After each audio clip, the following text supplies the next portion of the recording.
खुलुमबाय स्टुडियोआव आं उदांस्रि मुसाहारि बे समाव अरुणोदयखौ लानानै मोनसे गेदेर खौरां अरुणोदयनि रांखौ नोंथाङा मोननो हायाखै नामा अरुणोदय बिथांखिनि रां मोनै लाख लाख आइजोफोरनि थाखाय मोनसे गेदेर खौरां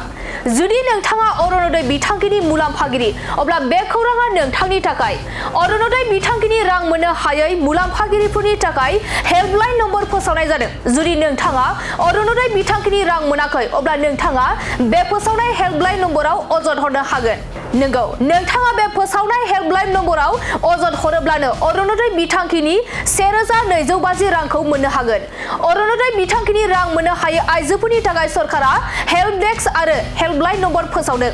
नोंथाङा बे फोसावनाय नम्बराव अजद हरोब्लानो नोंथाङा अरुणोदय बिथांखिनि 1250 रांखौ मोननो हागोन बे फोसावनाय हेल्पलाइन नम्बरानो जाबाय 1800202626 बे होनाय नम्बराव नोंथाङा फुंनि 10 रिंगानिफ्राय मोनाबिलिनि 6 रिंगासिमनि गेजेराव कल हरनानै अजद हरनो हागोन फिन फोरमायबावोदि बे समाव अरुणोदयखौ लानानै मोनसे गेदेर खौरां अरुणोदयनि रांखौ नोंथाङा मोननो हायाखै नामा अरुणोदय बिथांखिनि रां मोनै लाख लाख आइजोफोरनि थाखाय मोनसे गेदेर खौरां जुदि नोंथाङा अरुणोदय बिथांखिनि मुलाम्फागिरि अब्ला बे खौराङा नोंथांनि थाखाय अरुणोदय बिथांखिनि रां मोननो हायै मुलाम्फागिरिफोरनि थाखाय हेल्पलाइन नम्बर फोसावनाय जादों जुदि नोंथाङा अरुणोदय बिथांखिनि रां मोनाखै अब्ला नोंथाङा बे फोसावनाय हेल्पलाइन नम्बराव अजद हरनो हागोन नंगौ नोंथाङा बे फोसावनाय हेल्पलाइन नम्बराव अजद हरोब्लानो अरुणोदय बिथांखिनि 1250 रांखौ मोननो हागोन अरुणोदय बिथांखिनि रां मोननो हायै आइजोफोरनि थाखाय सरकारा हेल्प डेस्क आरो हेल्पलाइन नम्बर फोसावदों नोंथाङा बे फोसावनाय नम्बराव अजद हरोब्लानो नोंथाङा अरुणोदय बिथांखिनि 1250 रांखौ मोननो हागोन बे फोसावनाय हेल्पलाइन नम्बरानो जाबाय 1800202626 बे होनाय नम्बराव नोंथाङा फुंनि 10 रिंगानिफ्राय मोनाबिलिनि 6 रिंगासिमनि गेजेराव कल हरनानै अजद हरनो हागोन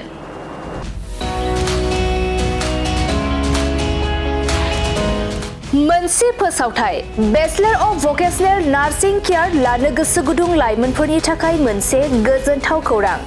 बाक्सा जिल्लानि सिङाव थानाय बरमायाव rural institute of health science group of vocational nursing एडुकेशनाव बेचलर अफ भकेशनेल नार्सिं केयारनि थाखाय मुं थिसननाय एबा एडमिशना सोलिगासिनो दं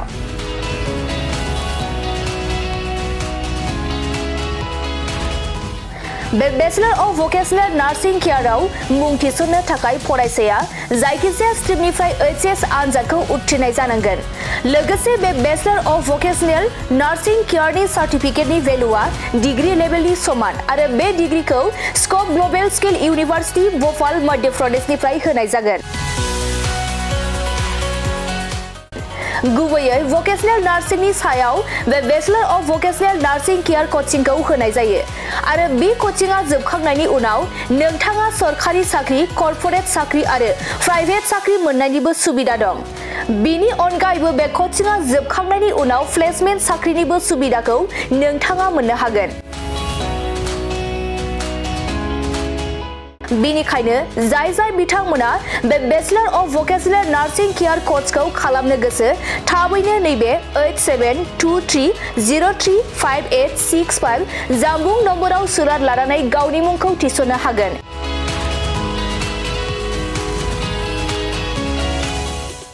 खुलुमबाय आं नोंथांमोननो दिनै बे भिडिअनि गेजेरजों जोबोर मोजां मोनसे खौरां फोसावनो थाखाय लाबोनाय जादों जोंनि बाक्सा जिल्लानि सिङाव थानाय बरमायाव rural institute of health science group of vocational nursing एडुकेशनाव bachelor of vocational in nursing केयारनि एडमिशना सोलिगासिनो दङ आरो बेयाव एडमिशन लानो थाखाय स्टुडेन्टआ जायखिजाया स्ट्रिमनिफ्रायनो 12 पास जानाय जानांगोन आरो बेनि सार्टिफिकेटनि भेलुआ ग्रेजुएट लेभेल एबा डिग्री लेभेलनि समान आरो बे डिग्रीखौ Scope global skill university Bhopal Madhya प्रदेशनिफ्राय होनाय जागोन स्पेसियेलि भकेशनेल नार्सिंनि सायाव बेस खालामनानै बे कर्सखौ होनाय जायो कर्स कमप्लिट जाखांनायनि उनाव गभर्नमेन्ट जब कर्परेट जब आरो प्राइभेट जबजों लोगोसे फार्दार मास्टार डिग्री खालामनो गोसोब्ला खालामनोबो हायो आरो बेयाव कर्स कमप्लिट जाखांनायनि उनाव प्लेसमेन्ट जबनिबो सुबिदा दङ बिदिब्ला एथ' मोजां सुबिदाखौ जों मानो जोंनि आखाइनिफ्राय बारग'होनो जाय बिथांमोना बे कर्सखौ खालामनो गोसो होनाय नाम्बाराव थांनानै थाबैनो कन्टेक्ट खालामदो आरो गावनि सिटखौ बुक खालामनानै गावनि फिउचारखौबो ब्राइट खालामदो थेंक इउ।